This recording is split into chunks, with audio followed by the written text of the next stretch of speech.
I started writing an article to explain why it doesn't work. And then by running experiments, I got convinced that actually it does work. So I had to completely change the article when I was writing it.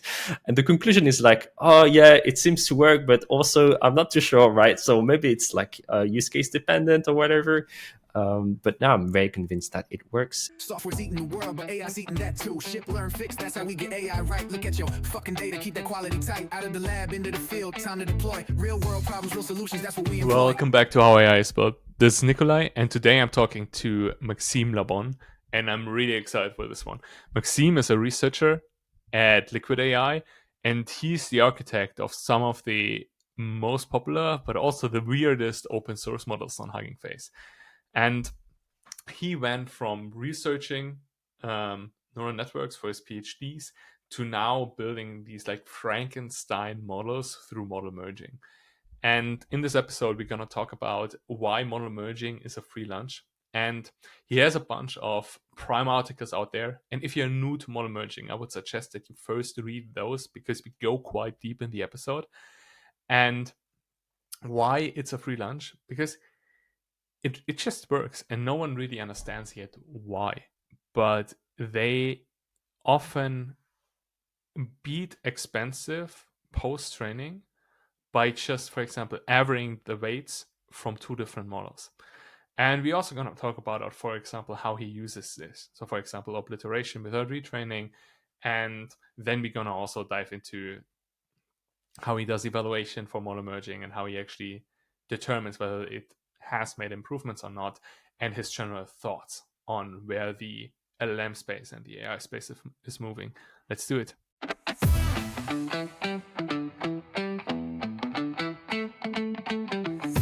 Okay, nice. Where are you from? Paris, as you might. Directly from Paris? Yeah, like a bit in the east of Paris, but it's still Paris, you know. We don't have a culture there. Actually, from the Brie region, the cheese. Yeah. Yeah, that's my region. That's my culture. Nice. What about you? It's like you're accentless, which is like, or like mostly accentless, which is crazy. I'm from Germany, Munich. Gotcha. A lot of AI stuff happening in Munich. Not enough. Not enough, do you? I see. I have a few colleagues there. I think we are lacking a little bit on the research side and on the startup side. I think like because we have all the enterprises here, like most of the people who are coming out from the LMU and TU are just being hired right out of university. I see, yeah. So most of them don't really go into like founding stuff, doing startups, like more of the high risk stuff. Yeah. But I think like that's in general a German problem. Yeah, it's like European culture tends to be like more conservative in general because it's easier for you to just like follow like the guideline and get like a comfy job, not doing too much somewhere, I suppose. It's interesting. I think in Germany you also have like a lot of very big cities that can like have like a local competition, which we do not really have like in France or in the UK. It's just the capital, like the rest of the country basically doesn't exist. But in Germany you have like several relevant cities, especially Munich and Berlin. So I suppose that it also splits the scene. Yeah, I think like we have a bunch of universities which are really good technical. Also Aachen, the RWTH. Also University of Mannheim is really good on like entrepreneurship. Then you have like Berlin. Hamburg is decent as well. But yeah. How did you get into AI and engineering? It was mostly from my PhD. So I have a background in cybersecurity. The French educational system is a bit weird. Like it's kind of unique. And we do like 2 super intense years of what's called prep school. And then we have an exam to enter like what's called the great schools, like Polytechnique, for example. And there I decided to do cybersecurity. And after that, I didn't know what I wanted to do, really. So I decided that a PhD might be a good option to have more time to think about it and do stuff that was like more related to research, because I was a bit jaded with just implementing concepts from like 30 years ago. And this is where I really started working with AI, because my topic was really about how to create network-based intrusion detection systems with machine learning. And I was especially interested in neural networks to understand how you can represent this input that is like not image, not text, not anything, but like very specific into a neural network. What was the framework you were using? TensorFlow, or was PyTorch already a thing? Theano first. So Theano was like before TensorFlow, kind of. Yeah. And then I moved to TensorFlow because Theano stopped like a few months after I started using it. Just after I learned it, it stopped. So I moved to TensorFlow, and then PyTorch got a lot of traction in the research community. So I switched to PyTorch. I switched back to TensorFlow for like a few months because there was like the 2.0 version or whatever. And then I was like, nah, I like PyTorch better.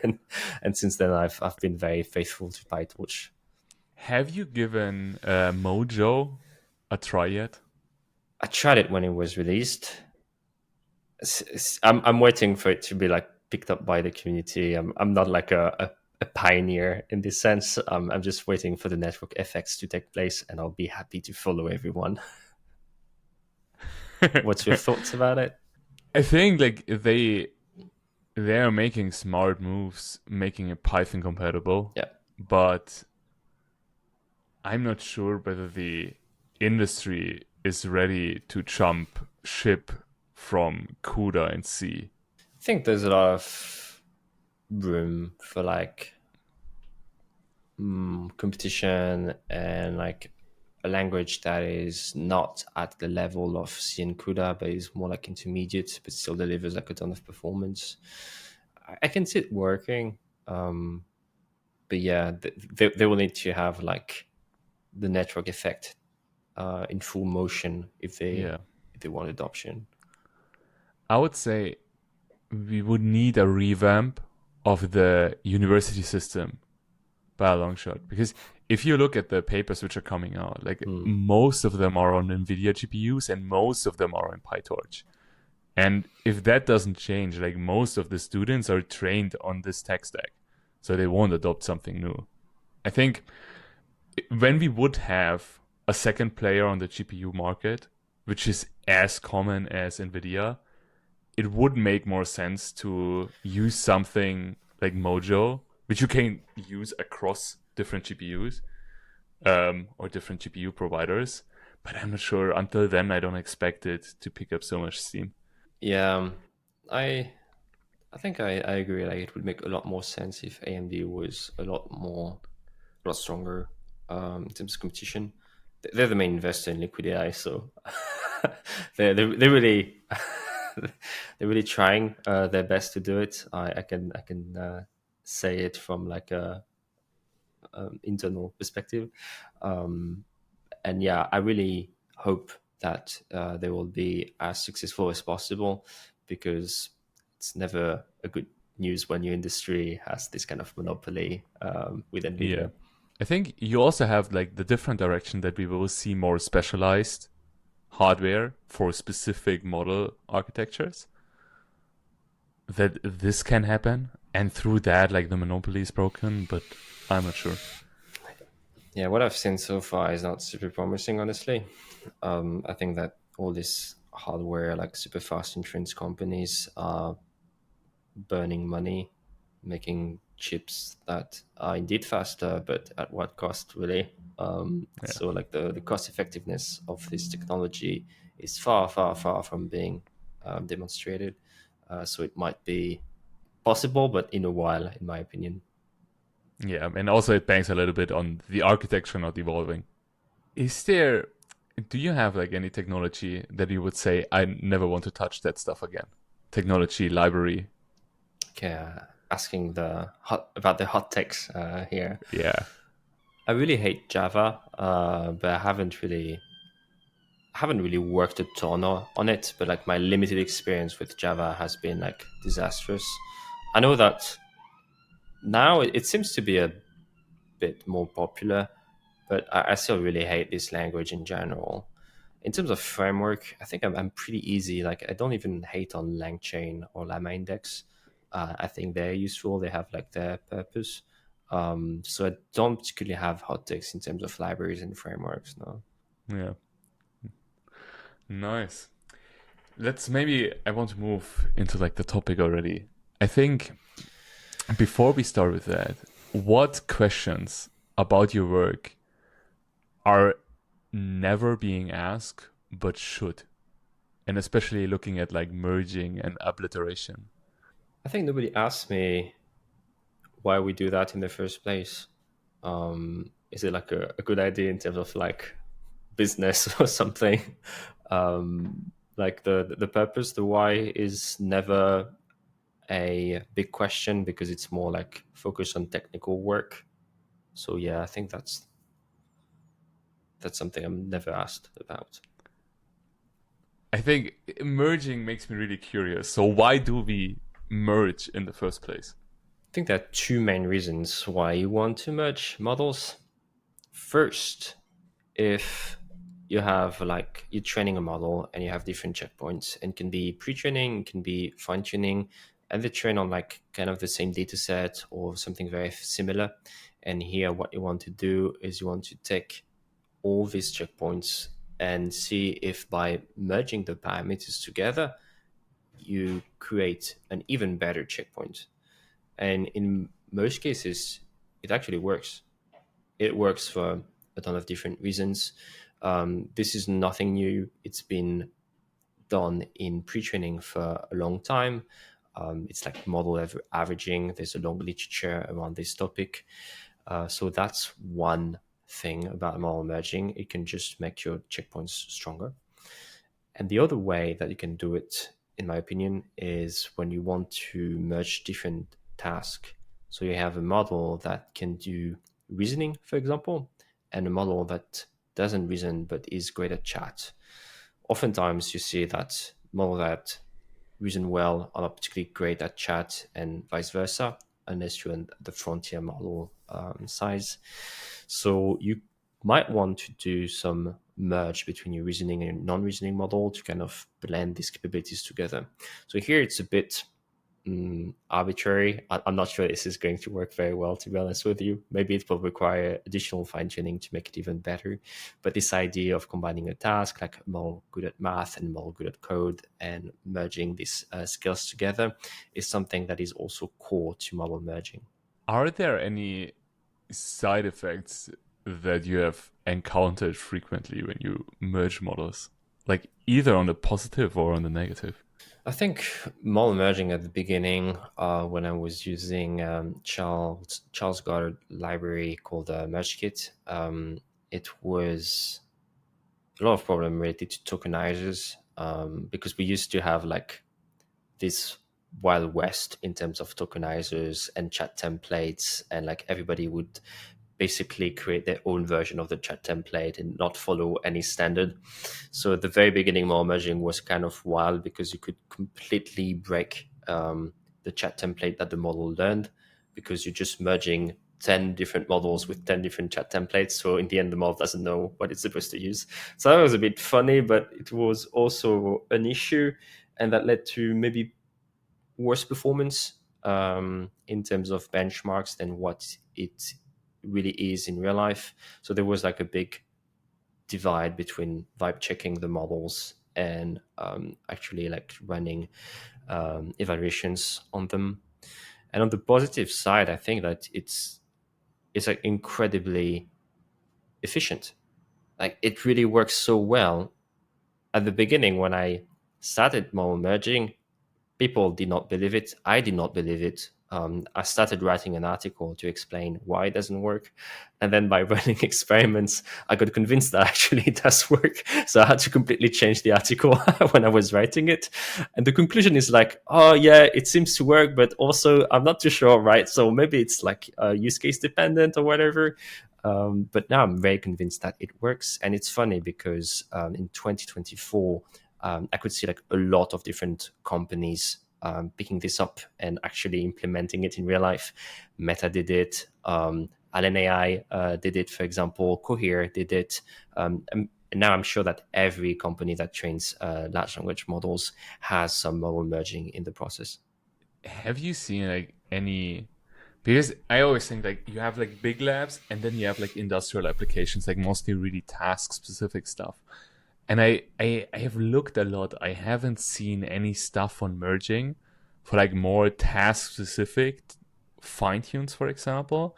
But you then, because it could make sense that you still keep the base model, or you train on like chat instruction following for one, a really small model, and then you train on your specific task as well, and then you try to merge it. Have you seen anything around that? Yeah, I think it depends on the use case. Let me think. I saw papers about it for sure, but industrial use cases, I'm not too sure indeed. I think that RCAI does things like this. For example, they created a model to become like a financial advisor, and merging was part of the process. But they're also the company behind MergeKit. So let's say that they're a bit incentivized in doing so. Other than this, I'm not sure I have an example in mind. I'm not sure this is something that people openly talk about. And in the industry itself, I know that when I do talks, presentations about it, I often get a lot of questions about model merging, because this is an idea that really upsets people. The fact that it works is like, a bit counterintuitive. Like, what you cannot have like this free lunch. This is impossible. So I'm not sure if it's really super adopted right now in the industry, but I know it is in terms of like major research labs. What's your intuition why it is like a free lunch and it works? It's because a lot of different reasons. To give one that I like to think about is about knowledge compression. If you train a model once, you're going to have like one version of the weights of the parameters that you train. But if you do it 10 times, you can have like 10 different versions, and each of them like kind of diverge from the same path. So if you try to average all of them, you're going to get the average path that the model took from the original weights to the new weights. And we know that there's a lot of noise that is introduced when you do training. So it kind of acts like a regularization factor. It kind of helps the model to be on a path that is smoother and that will not get stuck into local minima as much. So that can be one explanation. There are a lot of explanations that in the literature, but this is what I quite like. Yeah. And if you would explain the technical concept of merging to a junior engineer, how would you do it? It's extremely simple. Like, you have a model. The model has a lot of layers, and for each layer you have weights. So weights are really values, usually between -1 and 1, but it can get also like a lot higher, a lot lower than that. And what you do is that you take the first weight of the first layer with model 1, and you average it with the first weight of the first layer of model 2, and you repeat the process for every weight in every layer. And that is like a model merging technique. This is like the most naive one. This is just averaging the weights, but it's actually a very effective baseline. So yeah, just averaging what's called model soups is a very important technique in model merging. Yeah. What are the other main techniques? Like you have, I think, Frankenstein's as well. Yeah, so this one is a bit different. You would not necessarily call it model merging, even if it's in like same kind of family of techniques. But here the idea is that you can just take the layers of one model and like append layers from another model. So you get half of one model, half of the other model. You can play with the layers. You can do a lot of crazy stuff here. And what you end up with is a model that doesn't necessarily have the same number of parameters than the source models. Because if you take a 7B models and you take 50% of the layers, and you take like 80% of the layers of another 7B model, well, you will end up with more parameters than you started with. And this creates all kind of like monster models with weird parameter counts. And that's something that people in the role-playing community played a lot with, and that created like really excellent models too there. Yeah. Is there any technique that sticks out as the best within merging? Like, I think Slurp, Dare. I've read a bunch of papers on them. It's difficult to say that there's like one best technique. In general, merging is so cheap because you can run it on a CPU. You don't need a GPU at all. That you can just try all the techniques, and then you can evaluate all the checkpoints that you created, and then you pick and choose, right? So I would recommend doing that and not stick to one particular technique. But if I had to choose one technique, I would choose just linear merging because this is the least opinionated one. And in general, if you really care about doing it a lot of times, this is like the method that might outperform the others on average. That's really interesting. Is there an importance of the different layers that matter most for a skill transfer when you merge two different models? Yeah, so in terms of layers, we see that the first layers and the last layers in the model are the most important ones in general. They have like a lot of influence over the information flow.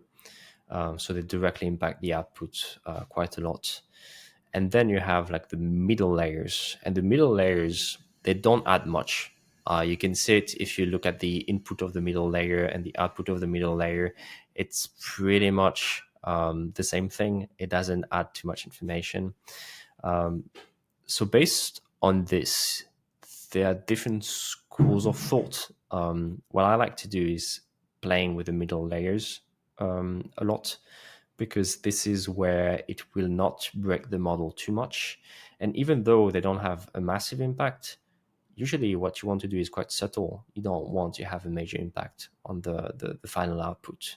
Like if you have two models that you want to merge, they come from the same source model.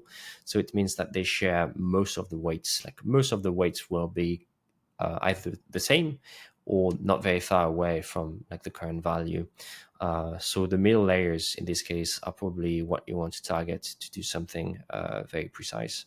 If you want to do something a bit less subtle, then targeting the first layers or the last layers makes sense.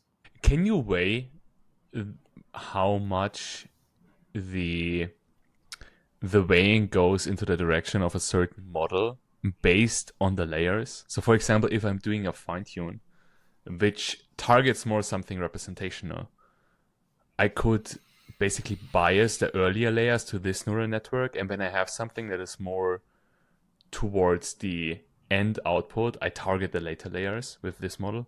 Yeah, you can do that. Like you can even hard code it in the inference script. So if you have a Hugging Face checkpoint, you have this inference.py or model.py file, and here you implement the logic. So you can choose the layers that are going to be called. And during this inference, during this forward pass, you can say, hey, if I have a bit of this, I will use this layer. Otherwise, I will use that layer. To be fair with you, I'm not sure I've seen that before, but that's an interesting idea. I think it's a bit related to mixture of experts. This is basically what Yeah. you're doing here, is that you have an expert to do something, and we say experts, but it's just like some layers in the model. So this is what you can optimize for. Do you have like a decision metric or criteria when you would move to like something like a Frankenstein, when you would move to like merging, and when you would move to like mixture of experts?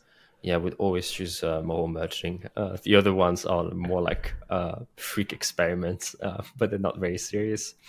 What I want to say is that Frankenstein models, they tend to be very creative, but that's really what you want. Like outside of the role play bubble, I'm not sure this is what you want. So if you want a story writer, like why not?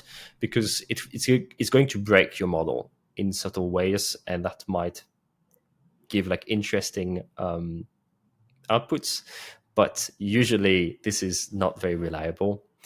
And the MOE, the Franken MOE, so creating a mixture of experts by combining multiple models, it works. It's fine, but just doing model merging pretty much always outperforms this technique. And on top of that, if you have a MOE, it's going to take more VRAM space on your computer. If you have like just a model merging, you just have like less VRAM usage, and it's also better in terms of quality.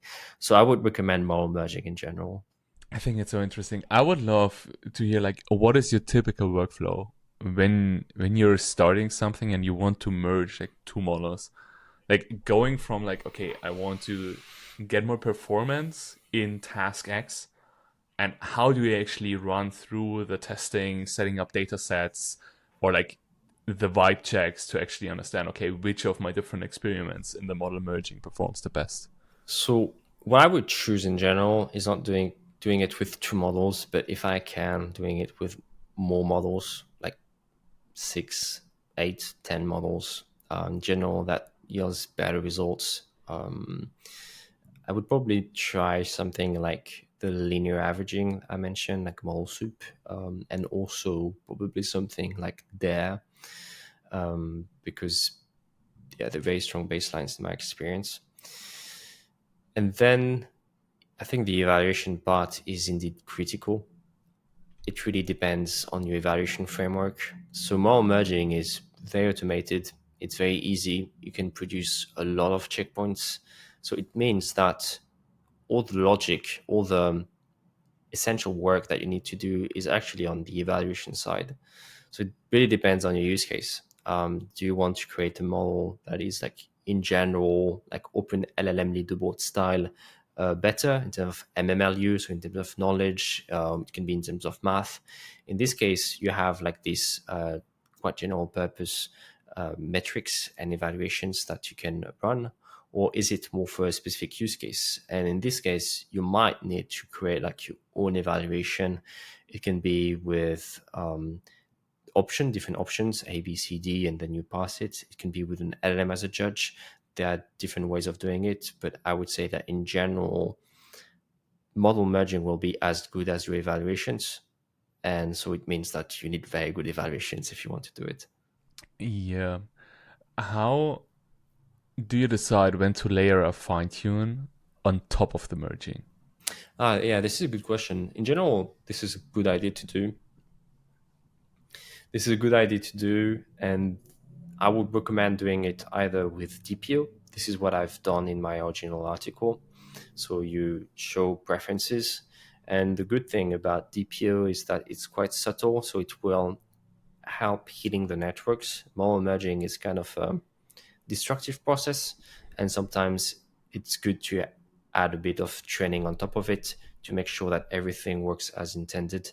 It tends to like always improve the performance a bit.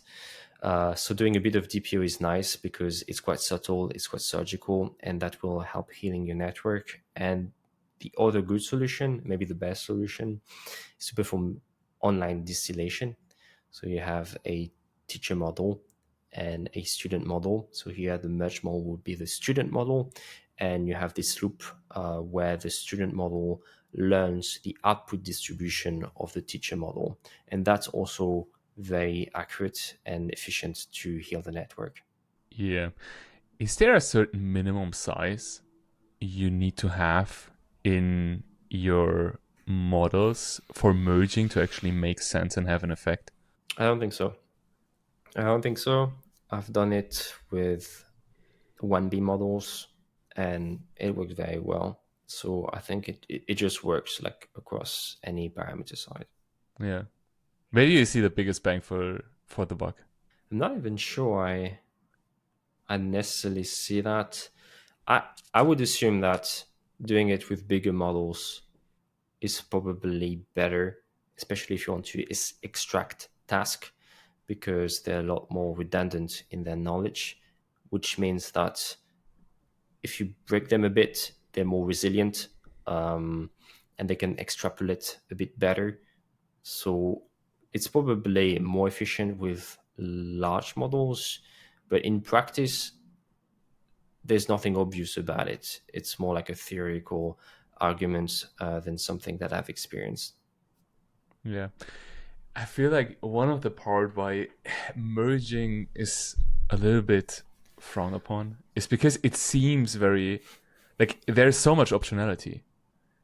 Like there are so many different things I could do, and there isn't really a clear path of what makes the most sense. Especially like you have like I think 9 or 10 different methods of merging by now in the merge kit, and then you have like all these extra parameters like slices, layers, parameters, like even like which how to combine the tokenizers.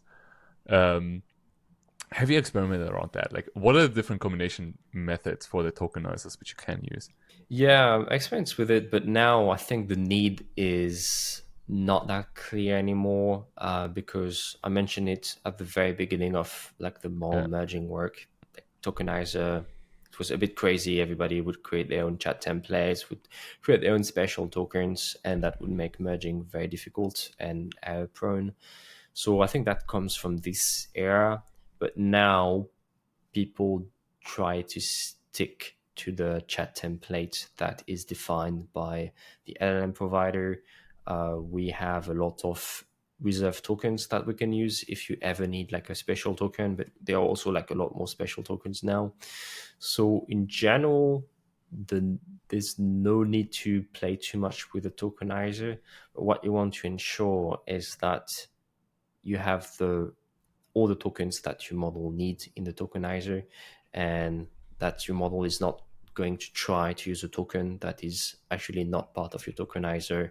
That's the main problem. Or if a token is used for two different things, you can have one token ID assigned to two different outputs.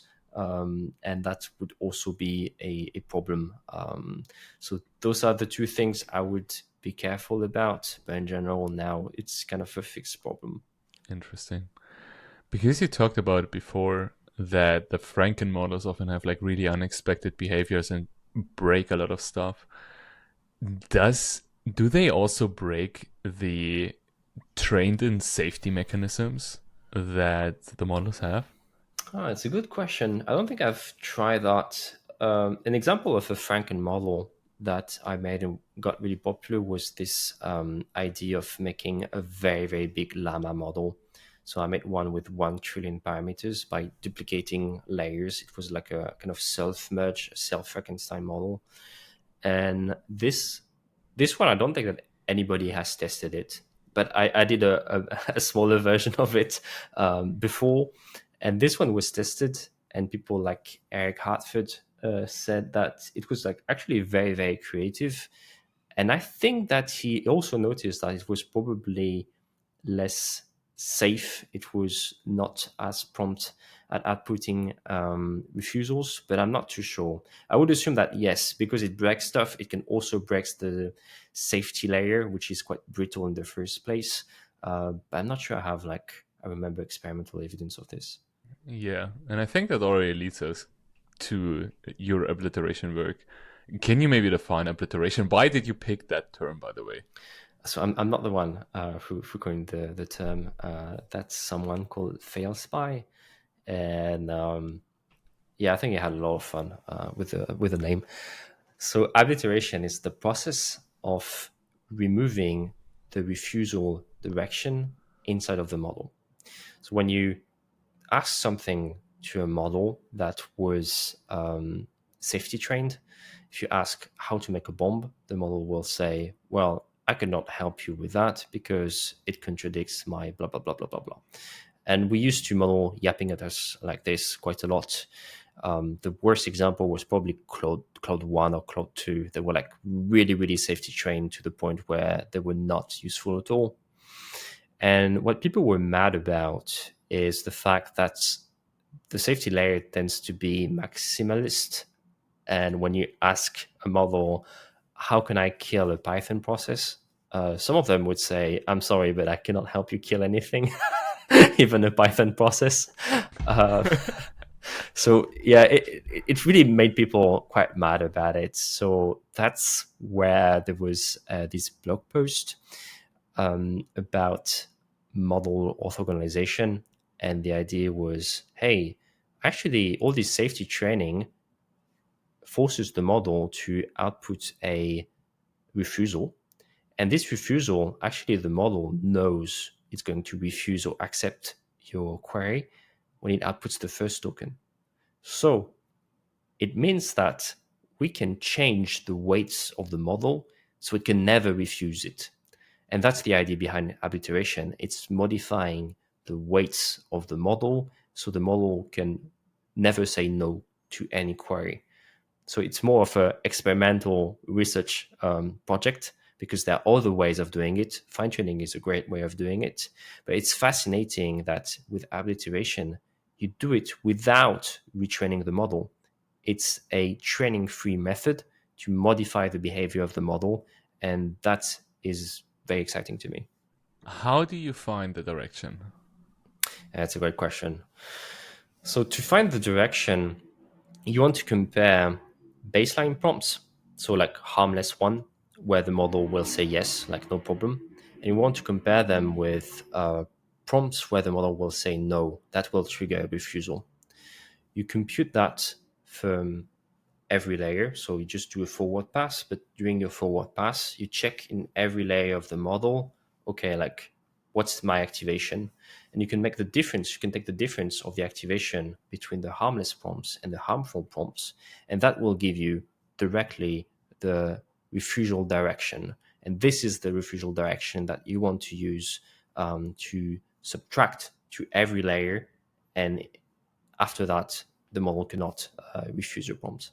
And in the blog post, you write specifically about the residual stream. So is this only happening in the residual stream or also in the other components of the transformer?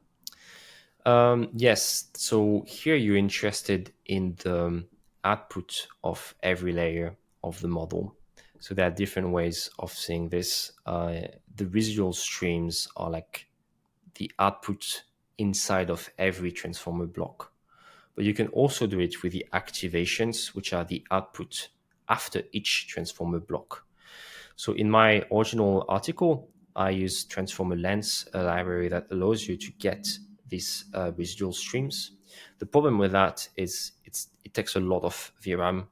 It's really a big issue. Yes, there was no training involved, but actually it required a ton of VRAM, which was like not the point in the first place. So since then, I switched to just using transformers, Hugging Face Transformers library, and here I only care about like the activations that are a bit like after the block themselves, that are less fine grained, but in the end, like that's just as helpful to arbitrate the model. And is it something where you can basically pull like a knob so you can determine like how much of the direction you want to block or not? Yeah, exactly. Yeah, you can just add a weight factor to the refusal direction to say how much you want to subtract it. So if you do it with a factor of 0.1, it won't have any effect in practice. I've tried. Sometimes you have to go over 1. So you have to really, really force it. This happens to me with the Quen 3 models, for example. But if you do it too much, and usually too much is around 3 or more, here you can like really destroy the model. You can like make it completely break, and all the outputs would be like broken characters, Chinese characters, or sometimes I had really, really fun experiences where the model would just say something like I cannot, or safety, safety, safety, safety, safety, and the model is completely broken, cannot do anything else. So you have to really be precise when you assign this weight, so you don't break it, but you still obliterate it effectively. It reminds me a lot of the work of Neil Nanda on, like, for example, the Golden Bridge Cloud. Is this something you imagine that, for example, Anthropic is doing a bunch to, because in, for example, Cloud Sonnet 4, I think the tendency of it to like yap and just talk a lot is greatly reduced. Do you expect that this is something like they're doing with these directions to actually turn it down on certain queries or turn it up on other types of queries? Or is it something they really train in inherently in reinforcement learning? So, of course, I cannot say because I don't know what they actually do. Yeah. But this work is like arbitration is directly inspired by this work in the first place. So I think that they use something close to this, probably with sparse autoencoders, SAEs, but I'm not sure that they will directly modify the weights of the model that way because it's a very destructive process. And in practice, it's better to train the model on it. I think that what they do is they probably use sparse encoders to get a good idea of what happens inside of the model to try to open this black box and see what really happens when you prompt something that the model should refuse. And they use this information to inform training, inform data generation, to craft samples that address the issues that they see. But I don't think that they use it directly to modify the weights of the model. Yeah. Do you ever expect we will see like this customization levers for the user to get the model or push it into certain like more fuzzy styles, like writing more friendly, more professional and stuff like that? Yeah, absolutely. I think there's a lot of potential there. The problem is that it's somewhere between system prompting. System prompting is a way to like customize the model, right? You just create a prompt and the model will follow it more or less. And then on the other end of the spectrum, you have fine tuning.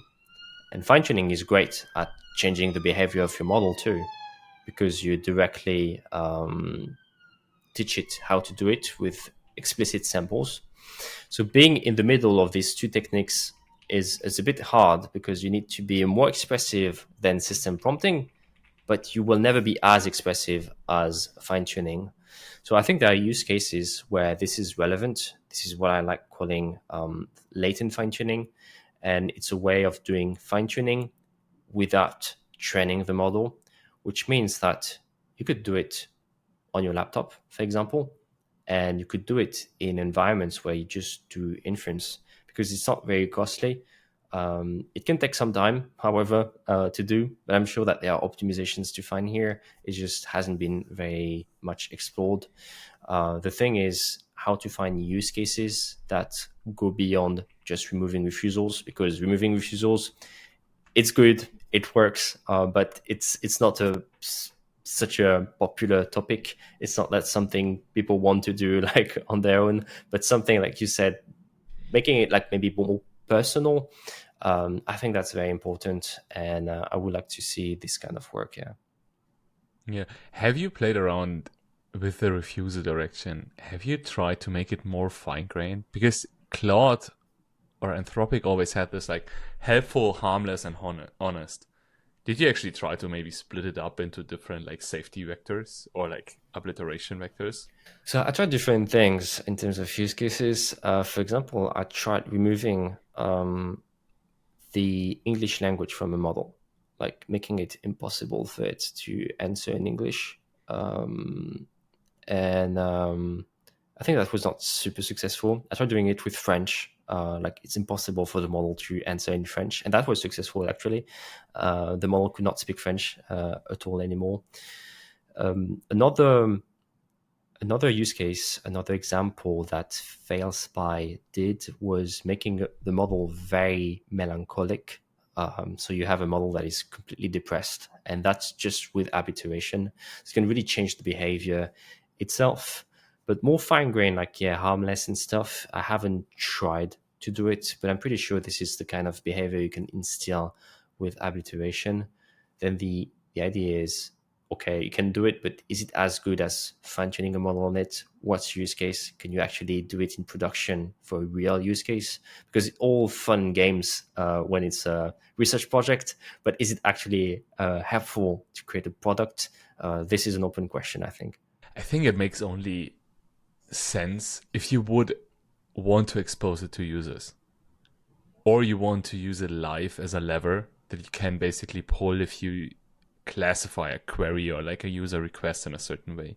Does it degrade the skills of the model In general, when you yes. use obliteration? Yeah. In general, yes. Like it depends. You can like really break the model entirely, as I said previously. So in this case, yeah, it's really quite bad if the model can just say I cannot, I cannot, I cannot, because first it's useless. Like all the outputs are the same, and secondly, it's not even obliterated because it still tells you I cannot. So in this case, it's a bit too bad. But in general, yes, it will still degrade the performance a bit.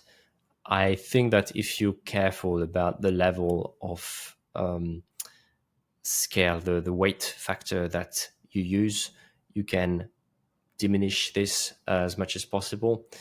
And in practice, I'm not sure you would really feel it during your vibe checks, but this is something that you can evaluate on benchmarks and where you're going to lose like 2-3% of performance. Yeah. Nice. I would really love to know, like, how do you think would stuff like that work for like data generation? Because you had the blog post on agentic data generation as well for generating fine-tuning data from raw text. How would you use this like in combination with the stuff you outlined, which Anthropic probably is doing? That they have certain sparse encoders which recognize, okay, what's happening in the model at the moment. How would you go about it actually generating the data which can improve the model into a certain direction? Yeah, it's a good idea. I think that you want to transform the information that you get from opening this black box model and yeah, kind of translation of what you observe means in terms of some score. It can be like harmlessness, for example. That could be a score that you try to optimize. And based on this, you will create data to try to maximize this score. So the way you create data can have like a ton of different processes. It can be very manual. It can be like engineers doing this stuff because they have a good understanding of data quality, or it can be a more automated process by, for example, having an arena of different models talking to each other. And here you can try to assess the harmlessness of these conversations, how well they answer to this, and use this internal arena as a way to produce data to fine tune on. And in this case, yeah, that will create seed data. You can train a new version of the model. You can open this new model, get your harmlessness score, and see if it improved or decreased. And based on this score, you can iterate over it and make multiple versions of the same model. I would say that harmlessness, for example, is a score that you want to maximize, but you probably want to have other scores, right? It's not that simple. You want to also maximize helpfulness to users. And this creates a contradiction because if you want to be as helpful as possible, you probably don't want to be too harmless. So they are like competing metrics, and this needs to be addressed in the objective function where you clearly specify everything that you want to optimize. And that is up to you, right? Anthropic will put a lot of focus on harmlessness. Other companies, like XAI, for example, not so much. How much of your data can be like out of the different buckets? You have like this purely synthetic, like in arenas, which you just generate conversations completely up. Then you have like the second bucket in the middle where you use like raw data to mock up basically pairs or triplets of training data. And then you have like completely like out of the wild data, which you basically probably observe in your product. How much would you like recommend in a training mix makes the most sense for fine tuning? Or are there like hard caps of something like how much synthetic data can I actually use? So for fine tuning, we use over 90%, if not over 99% synthetic data. because it's higher quality. Um, so this is not really a problem. This is something that happened, like this switch happened 2 years ago even. Now it's like completely normal. There was still some controversy about it last year, but I think now people have accepted it. Like it's just synthetic now. It's fine. I'm not sure what you meant with the two other buckets though. So if you can like clarify it for me. In your blog post on agentic data generation, you create the instructions from raw text. So you don't really have it like completely synthetic, but you have like a pretty good grounding in the input. And then the second bucket for me is just like stuff you observe from your users, which is real world data in the end. These are like the three buckets from which I like to grab like my training data. Yeah, I think that real world interaction is very useful, but that depends what you want to optimize once again. If you want to optimize for math capabilities, you don't care really. Like there's like zero interest in doing that. If you want to optimize for chatbot arena elo score, which is what a lot of companies do, namely Google, OpenAI, and a lot of others, they really overfit to it. We saw a very bad example of that with Llama 4 recently. That was like completely overfitted to this score. In this case, yeah, you want to take like as much real world interactions with users, because you know that this is what this core is about. It will really try to make people vote for your model in a head-to-head comparison with another model. So it will probably optimize for things like having emojis in your answer, having like a nice markdown formatting in your answer. Yeah, it's really style over substance in this case. And what's crazy is that people don't even vote for the most accurate answer. They vote for the answer that looks the more accurate. And looking accurate means being overly confident, prioritizing style over substance. So it's the opposite. It's the absolute opposite of accuracy. It's even it's sad because Meta created a model that is just for the LMC's chatbot arena and a model that is just for automated benchmarks. And it really shows like the clash between these two metrics. If you overfit on arena Elo, you will be bad on automated benchmarks and vice versa. That's so interesting. How do you actually make sure that the synthetic data is of high quality? Like, what checks and balances do you put in place? This is a very important question. I think that is core to push training efforts. It's the question of what is good quality, what is a good sample, what is a bad sample. So if you think about a bad sample, you think about something that is not accurate. I ask a question, I don't get the right answer. This is not good. You can think about also an answer that is not relevant to the question that you asked at all. So to me, this goes into the accuracy dimension, and accuracy broadly defines everything that should be expected factually in your answer. So a good answer must be accurate, meaning it must be relevant. It must actually provide the right answer to your question, etc. Then you have something that is more on the dataset level. So not on a sample level, but like really like the collection of samples. And here it's about the diversity of your dataset. Like, okay, you can have good samples, but if they all are about one topic, it's not enough. You will not generalize at all. So you want to have coverage, a lot of diversity to make sure that you're never out of distribution when a user asks for a particular query.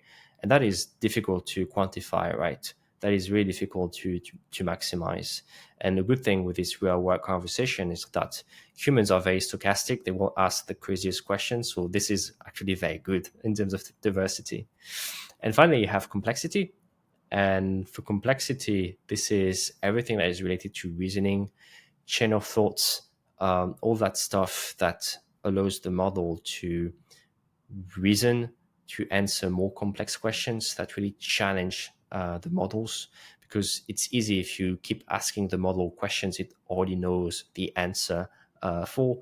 What's challenging is when the model doesn't know the answer, so it has to go there based on its pre-training knowledge, and so complexity is also an important metric to keep in mind.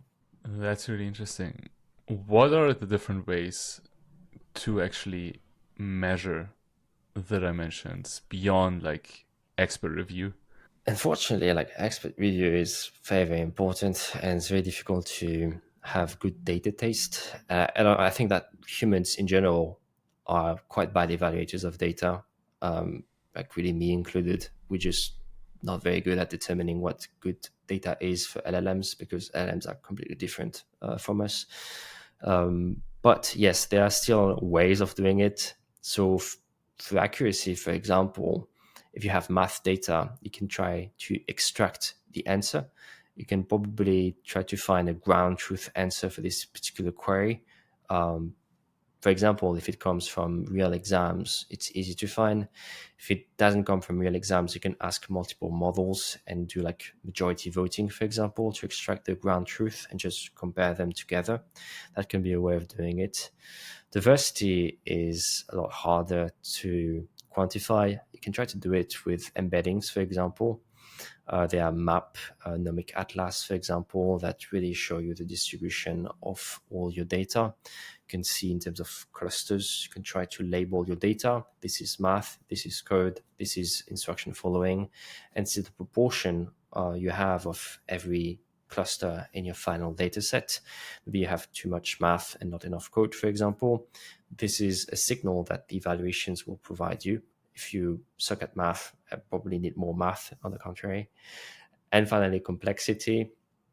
This is probably the hardest one to assess, because if you ask an LLM to review it, so LLM as a judge, ask the question, measure the complexity of the following query or following query and answer on a scale from 0 to 5, it's all over the place. It's like really, really bad.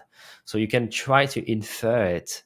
For example, if you use a frontier model like Cloud and you ask the question to a model around like 10B, 20B parameters, and you ask the question to a model with like 3B parameters. You have like a weak model, a medium model, and a very strong model. And then you can see like if the weak model manages to answer the question correctly, probably an easy question. If only the strong model is able to answer it correctly, it's probably a very hard question. So you can try to infer it with a framework like this. Do you think it is better to optimize for false positives or false negatives? So basically good training data filtered out or bad training data left in? Sorry, I'm not sure I understood your question. So when I have like my filtering of the final training data, I've created my training data mix, and I'm running a bunch of filters over the training data, which includes human review, but also automatic filters. Would you optimize to filtering good training data out? So basically that you have a higher miss rate, but you also filter out most of the slop and garbage, or rather for like keeping bad training data in, but also keeping most of the good examples in? Yeah, gotcha. This is something that you want to optimize, in my opinion, because what you do when you filter your data aggressively is that it leads to less diversity, because you will like heuristics will always like reduce the diversity of the entire data set, and that's too bad because diversity is an important component of data quality. And at the same time, you do not want the slop, you do not want the inaccurate answer, because like even a few samples can really hurt the performance of the model in the end. So I don't have an easy answer to this. I would try to optimize it and find like a middle ground. But in general, I would first try to get rid of all the bad data and then optimize from this position and not the other way around. Nice. I have one more merging question, which I have to throw at you from a buddy at Prime Intellect. He was asking like, whether merging only works because the circuitry in the layers is sparse or low rank. And have you seen the case that models trained with whitening optimizers are worse for merging? Have you seen Muon or Shampoo? Yeah. I don't think I've ever merged models with these particular optimizers, so I'm not sure I can answer this question. About the low rank argument, I think it can make sense, yes, because the parameter space is very sparse. I think here what happens is that there's a lot of redundant information that is built throughout the network. And what you do when you compress it is that you just like create more representation of the same thing all over the network, which in turn helps it like being more robust. So I think this is like a very interesting property that is indeed core to why more merging is so effective in general, but not the only one. Yeah. What would you say is missing from the space? From the AI space in general, Yeah. to me, it would be more fact checking on Twitter. That's something that I feel is missing. But that's a pet peeve of mine. Yeah, I think that it's very easy to get away with very extravagant claims, and then some people will maybe tell you, well, that's completely wrong. It's too late. You already got like 3,000 likes and 1,000 new followers. So you're actually incentivized by the system to produce like fake news and misinformation. And it's already pretty bad in general. But when you're in technical field like AI, I think it's like really relevant. Like it's not an opinion anymore. It's like factually wrong. So this is something that this space is missing, and that's really not technical, right? This is more about making sure that we don't add too much noise. There's already so many papers, so many events, so many releases. Adding this overhead of noise makes my life harder in general, and I think it's true for a lot of people. My favorite filter in Blue Sky was this, like, people who don't post that often, which basically prioritized the post by an inverse frequency, which was really interesting because it really goes into the direction, okay, when they post, they probably have something to say, so the post is likely to be better. Yeah, I think it's a really interesting metric. I quite like it. Yeah, I think it's true, and it also removed the incentive of posting a lot. And I think that's also very detrimental to the quality of the overall conversation about AI on Twitter. Maybe I should look into Blue Sky. Yeah. What do you see on the horizon? Like, what's next? What technology is coming up? What new papers are you excited about? I think right now, like in 2025, the biggest shift is about reinforcement learning. Reinforcement learning has become core to how we train models, especially with reasoning. That's true since not R1, but even O1 from OpenAI. That really pivoted the entire ecosystem towards reinforcement learning. I think it's nice, definitely, but also these models tend to not be necessarily the most helpful to me. So I hope that we can overcome this growth phase and maybe build stuff that is a bit more helpful. For example, with reasoning models, trying to optimize them for reasoning only when it matters and not all the time. Another thing that is interesting to me is compressing the long COTs to output fewer tokens while still maintaining the same level of accuracy. This is a super interesting venue for research. There's already literature around that, but I haven't seen it in practice in recent model releases. So I think there's a lot of optimization we can think of to include these reasoning capabilities that are useful into the chat models that we currently have. And that would be really great. And the other thing I can think of is about evaluations. I think that the space right now is a mess.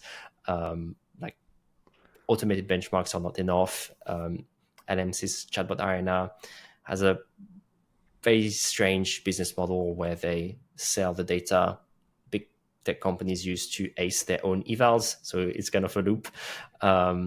I hope that we can maybe move from this current space to something that is more task specific. I see a lot of evaluations that people create by themselves to check the models on like a particular task, a particular coding task. It can be like how it creates a web page, how it creates like very, very specific task. And I hope that we can create an aggregator of all these different metrics to give a clearer picture of what a good model is, what a bad model is. But that's an enormous task to take. Yeah, I think Will Brown is doing some really interesting stuff around that. Like, he calls it rubric engineering, which is really interesting to check out. On the first one, I think like Snowflake is putting out a lot of stuff around that, I believe, on like chain of draft instead of chain of thought, which is also like interesting direction. Yeah. And if people want to start playing with the stuff we talked about in the episode, like especially merging and obliteration, to which resources would you point them? Yeah, so for model merging, I would recommend using the MergeKit library. They have a nice documentation, and I also wrote articles about model merging if you want to see like end-to-end example of how it works. And for obliteration, there's not too many resources at the moment, and I don't think there's like a really central library to do it. I don't really have time, but I think I will try to write another article. So right now the information is sparse and mostly contained either in the article I wrote a while ago or in the model card of recent releases I made around obliteration with Gemma 3 and with Quen 3. Yeah, nice. And where can people follow you? Not on Blue Sky, but I am available and present on X, unfortunately, and also on LinkedIn at Maxime Labonne. So yeah, if you want to know more about this stuff, I talk about it quite regularly on these channels.